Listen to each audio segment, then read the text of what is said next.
Last December, I was a guest at this beautiful holodome just off Interstate 20, west of Shreveport. Guest of David and Bunny Dixon. I arrived 10 to 15 minutes early, as has been my habit all my life, for appointments. And as I sat down in one of the comfortable chairs, I listened to the piano artistry of Louise Dodson. I didn't know who she was at that time, but I quickly found out. And please welcome with me, with her piano, Louise Dodson.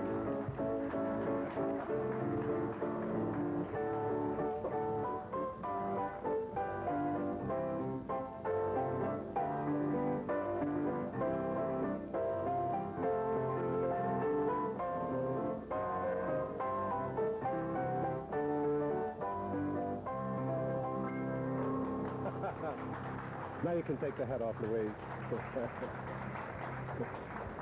Louise, is that your usual type of music that you play here? No, it's really not.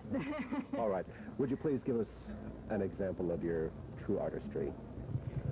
Well, my true artistry, I was supposed to be classical music, but, you know, I mostly play popular songs out here, but I really would like to play something classical if it's all right. Go right ahead. What would you like to play? Moonlight, Sonata. Fine. Go right ahead, Louise.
was beautiful, Louise.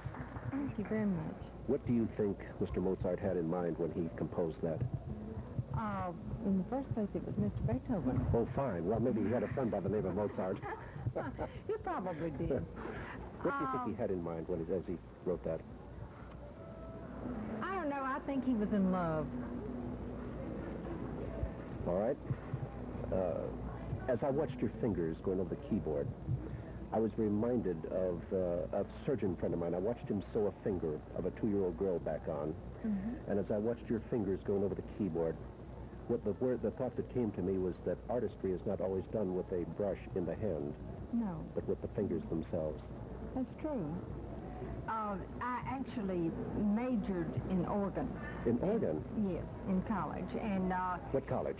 Centenary. Right here in Shreveport? Right here in Shreveport. I was Shreveport born and Shreveport dead, and dead. Anything but dead. And I'll probably be Shreveport dead, I think, after this, yeah. No, there's just no telling what'll happen after this. Isn't that the truth? But I really, seriously, did major in organ and had some aspirations at that time of becoming a concert organist, but thank goodness I didn't. Mr. Teague will probably kill me for saying that, but I hope he'll forgive me. Was he your instructor? Yes. Okay, is he still here in Shreveport? Oh, yes, he's the organist and choir master at St. Mark's Episcopal Church. You know, the big castle on the corner of Rutherford and Fairfield? Yes. I knew you'd get that in there somewhere. Oh, yes, of course, yes. All right. What would you like to play next, Louise? Oh, let's see. I like a variety of tunes, but this one is from All That Jazz, and it is a kind of a real, it's just a cute little thing, and it's called Everything Old is New Again. Very good. And I think it will be. Louise Dodson.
That sounds great, Louise. Thank you. I understand you have an 11-year-old daughter by the name of Missy.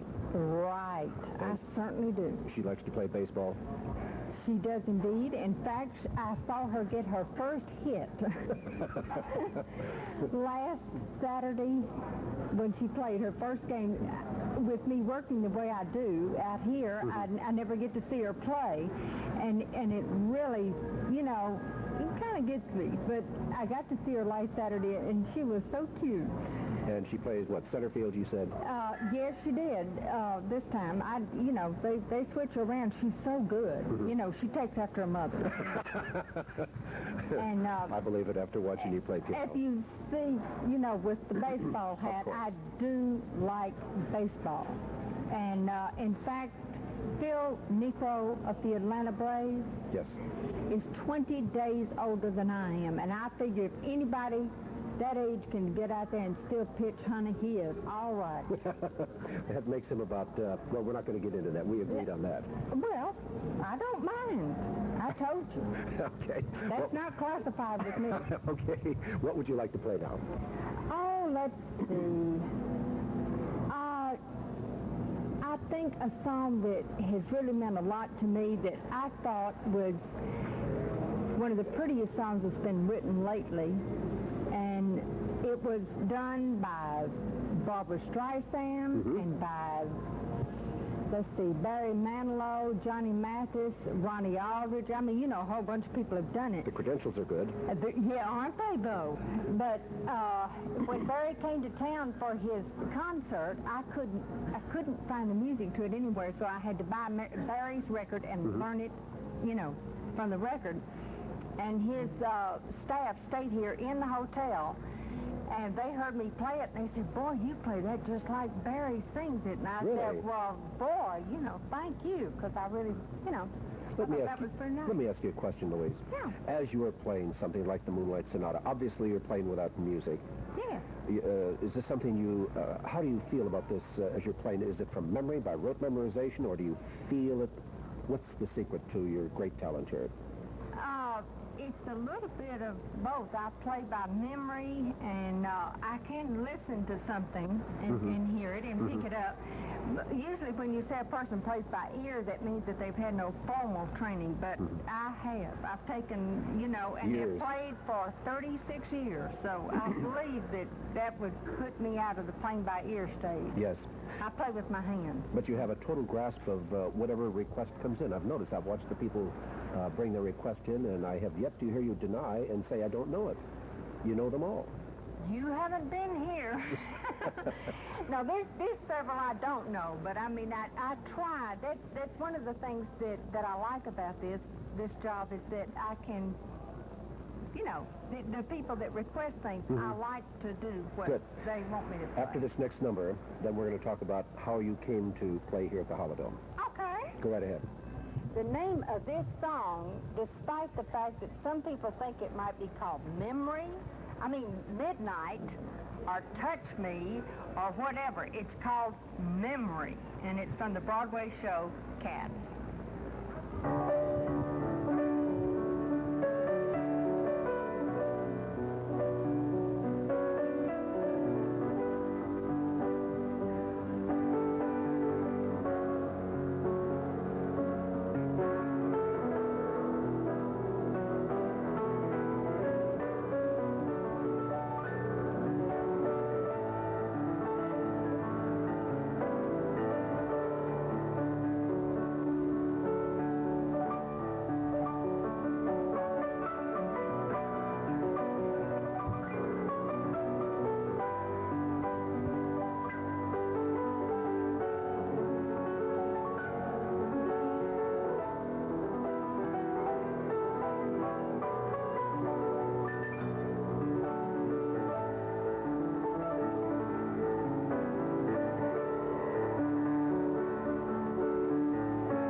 That was beautiful, Louise. What would you like to play next? Before you get into your next number, though, let me ask you a question. How did you get this job here at the Holiday Inn? Well, I applied for it, you know, naturally, but when I walked in here and saw these beautiful plants and trees and everything, it reminded me so much of when I was a little girl. My great-grandfather founded a florist here back in the early 1900s, and I was, you know, I just lived in that greenhouse ever since I can remember. And in fact, there was a cyclone here. You know, that's what they called them back then in 1940, and I was 4 blocks away at my aunt's house at that time, which I guess is what saved me. But anyway, several months later, when my great-grandfather was rebuilding the florist, the greenhouse rather, he came in the house and got me. He was always carting me off somewhere, and Mama, you know, never knew where it was, but she figured I was with somebody. Okay. And anyway, he took me and came in a few minutes later with this very sheepish grin on his face, and I had concrete all over my shoes, and he had put my footprints in the Concrete, right, in the concrete of rocks that separate the fire beds one from another in the greenhouse. Well, that puts you on a caliber with the Hollywood people, except that your footprint is here in Shreveport. Of course. They don't have a thing on me. Okay. No. What would you like to play now, Louise? Oh, I would like to play The Rose. That is one of my very favorite songs. It's not my favorite, but it's one of my favorites. Okay. And it has such meaning to me because even with the rose being a little seed, in the wintertime, it's covered up by the snow. But yet with the spring and the sun, which comes with God's love, it becomes a rose. Very good. Go ahead.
What can I say? What can I say? That was absolutely beautiful. Thank you. Your arpeggios are so clean and brisk. It's just a blessing to me, and I'm sure that many people that are listening right now, you're just so good at those arpeggios. Thank you. How long, well, let's go back to when you first started taking piano. Did you go through the usual routine of scales and things like that? Yes. However, I will be eternally grateful to my parents because they taught me what I consider the good songs. Things like Stormy Weather as time goes by, you know, the ones back in the 40s and stuff like that. And of course, I did meet Elvis Presley. You did? Yes, I did. Actually shook hands with him. Like to got my hair torn out of my head and my clothes torn off because I did meet him. But I actually did meet him. But I have never... I like that kind of music, you know, but I really prefer the old standards more than any other. Well, let me ask you this question. Was your mother or your father a pianist, or were they musically inclined? No. Mother's going to kill me for saying this. But she could read the music, but she couldn't make her hands move quick enough. You know, her eyes would go quicker than her hands. And she never did get the hang of it. Now, her sister played very well. In fact, it's rather interesting. I'm left-handed, and so is my brother. And my aunt's left-handed. My mother's right-handed, and my aunt's two children are right-handed. So I don't know how that all... Well, anyway, they ended up... We all taught each other something, you know, as we were growing up. Are they musically inclined also? No, I'm the only one. And on my father's side, the closest person was my great-grandmother, and she taught in a conservatory in California, taught music. Now, do you teach? I did, but I'm so busy out here now that I really don't have a chance to teach anymore. Is this the only place you play piano, though? No. Well, this is the only place I play piano. But I play the organ in the daytime. Here we go. And where do you play the organ? At the Osborne Funeral Home. So you get both sides covered. Yes, I certainly do. But both of them, working here and working there too, I feel like that I am giving a source of comfort with my music. Oh, there's no question about that. And I hear that all the time from people that are sitting up on the balconies and, you know, out over here, because you can see them from here. People just stay out on their, you know, balconies and listen to me play. And then, of course, at the funeral home, I get notes all the time from families that really appreciate. Sure. In fact, there was one real cute little lady. She was 91 years old when she died, and this has been about a month ago, I guess. And the family requested some unusual songs, to say the least. Would you like to mention any of the songs? They wanted Somewhere My Love, Fascination, Around the World in 80 Days, My Own True Love, and things like that. But the one that they closed with, they wanted me to play for the postlude, was Alley Cat. To each their own. Yeah. This is a Spectrum, a program about people. And tonight's guest has been a very talented young lady by the name of Louise Dodson. This being a program about people, I'd like to say hello to David and Bunny Dixon. And I'm sorry that I missed them earlier, but I hope that they're listening and watching this program. If you'd like to contact Spectrum, feel free to write us at that's 2631 Barrett, Shreveport, Louisiana, the zip 71104. That's Spectrum, 2631 Barrett Street. Barrett is spelled B-A-R-R-E-T. Shreveport, and the zip code 71104. I'm Walter Shuey, and I care.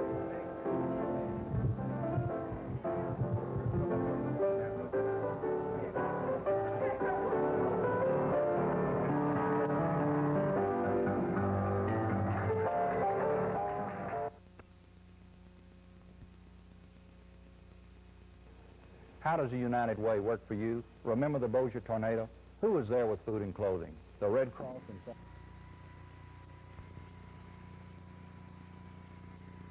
Ron Downing, Barbara Bethel, Janice Givens, Art Davey, Robert Huey, and J.T. Jane have something in common. The degree, Master of Business Administration from Centenary College. They're earning it at night. If you're interested in the MBA degree or other programs, call the Office of Admissions, Centenary College, Shreveport. Centenary College, since 1825. Remember how it was, you were so young, a lot of things to learn along the way. Stories you could share, campfire boys and girls, come on and get to know the kids today. Sure, you're busy. Most campfire volunteers are, but not too busy to remember that kids are growing up fast today. They don't have much time either. Call your campfire council. Hospital bills. The public is concerned about hospital costs, and that is understandable. But so is the public's desire for the very best in medical care. As communities debate the issue, the priorities become clear. The advance of medical science has been one of the greatest achievements of modern civilization. Costs have risen as treatments and equipment have become more sophisticated, but human suffering has been reduced and the span of life prolonged. Serving in the best interests of their communities, hospitals use modern technology to support the physician's skill. But they are committed to using such resources wisely. Hospitals and the services they provide are vital to the health and well-being of your community. They help you live a better and healthier life.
Louise, how do you like your work here at the Holiday Inn? I love it. And what makes you make the statement that you love it? Well, the atmosphere and the people, they are so different. Different. Really. Brenda, for instance, the bartender over there, is from London, England, and she's just become a very dear, dear friend to me. And Ahmad Farahani is my boss, and his position here is the food and beverage manager. All right. And he is half Iranian and half Italian. Well, that's a cross. Yes, it is. And he's really an interesting person. Good-looking man, too. I saw him a little while ago. Yes, but he is a little young for me. I mean, you know. But he is really very nice. And then, for instance, like last week we had two gentlemen from India here. From the country of India. Yes, from the country of India. Okay. And they're just, you know, they just come from all over the United States. And I get to meet different people. You must meet an awful lot of people here, and interesting people, too. Oh, yes. Didn't you meet Barry Manilow when he was here? No, I had to work that night, and I didn't get to see him. All right. But I did meet his audio crew, his tech crew, you know. What would you like to play now? Oh, let's see. What would I like to play now? Oh, wait a minute. We've had a request for anything from Rachmaninoff. Yes, a request That's right. from Rachmaninoff. Okay. Well, this is the only one I know, Full Moon and Empty Arms, that I can think of right offhand. And I don't know whether it's a full moon or not, but I'll play it anyway, okay?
My goodness. The applause is all I didn't know yours. that many people remember Rachmaninoff. Well, I'm afraid they do. They sure do. Louise, let's pick up again on your daughter, Missy. Oh, yeah. Does she play piano? No, she, you know, she tries and she can pick out things. She has an amazing ear, you know, to listen to it. I remember when she was just a child, when Jaws came out, you know, and it was way down deep in the bass part of the piano, and I walked in there one day and she was going. Picking it up right in the register where it was supposed to be, and I could not believe it. And I have a picture of her. I have an organ at home, too, also with a full pedal keyboard. And she's crawling across the organ key. Really? Down at the bottom, you know, the pedal key down at the bottom, before she could even walk. Now, isn't it true also that Missy is adopted? Yes, she is. She is my very special child. Is she your only child? Yes, she is. I kind of gleaned that from the way you were talking. Oh, yes. I have 2 stepchildren, but... Oh, really? Yes. Okay. And what are they? 3 grandchildren. 3? But she's my only child. Okay. All right. What would you like to play now? I would like to play, really, it's a song I can't think with all that noise going on. Was there something about Argentina? Yes, that's right. That's right. Okay. Argentina. That's the name of it, Argentina. Right. Okay, go ahead.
Well, the applause is all yours, not mine. Oh, thank you. All yours.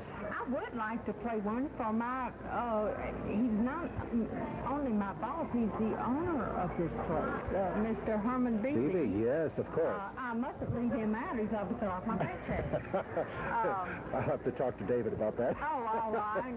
One of his favorite songs, though, is, I think everybody will recognize it. Go right ahead. Sentimental Journey.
I think anybody close to your age would remember that Les Brown made that famous. Was it Les Brown? I think so. I don't know. Someone I just sure. like it. Oh, it's good. It's good. I think with the few minutes remaining, we had best get into your closing number. And I know that you've been saving this one very special, Louise, Yes. for the closing song. Tell us a little bit about it. It is a very special song to me because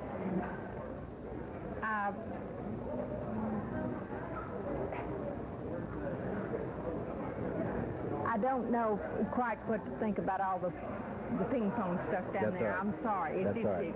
You The just- noise is getting It's to me. okay. This song means so much to me because I saw the movie and, well, actually heard the music before I saw the movie. Mm-hmm. And then after I saw the movie, I could not believe that it was so well written. Sometimes music is beautiful and the words don't go with it at all. The words are not pretty, you know. Okay. And sometimes the words are gorgeous and the music, you know, is nah. But the words and the music go together so well with this song, plus what they did while this song was playing. And I'm talking about Superman. Oh, yes.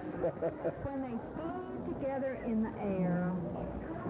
And that song says to me that I am able to climb as high as I can climb. I think you are a romanticist. I am. Very definitely I believe so. it. I believe it. And that I can do anything I'm capable of doing, of course, as long as I've got God's help, hopefully. Very good. And that I can read anybody's mind. Go right ahead. Watch it.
What can I say?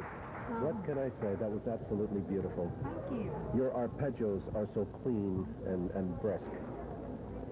It's just a blessing to me, and I'm sure that many people that are listening right now, you're just so good at those arpeggios. Oh, thank you. How long, well, let's go back to when you first started taking piano. Did you go through the usual routine of scales and things like that? However, I will be eternally grateful to my parents because they taught me what I consider the good songs.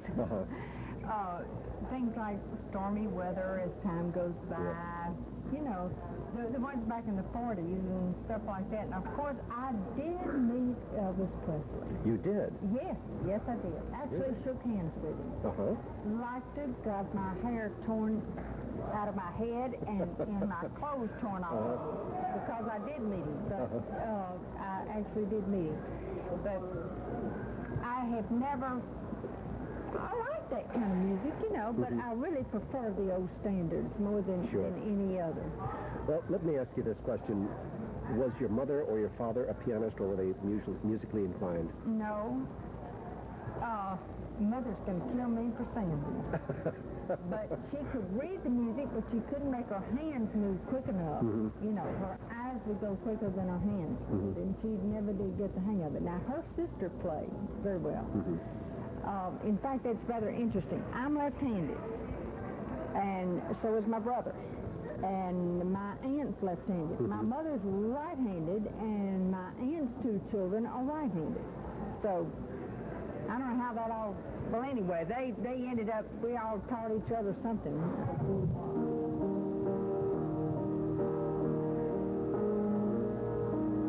This has been Louise Dodson at the Holodome, just west of Shreveport. I'd like to say hello to Shannon and Laura Clear and their 3-year-old son, Shannon Jr., who happens to be my grandson. Thanks for joining us. I'm Walter Shuey, and I care.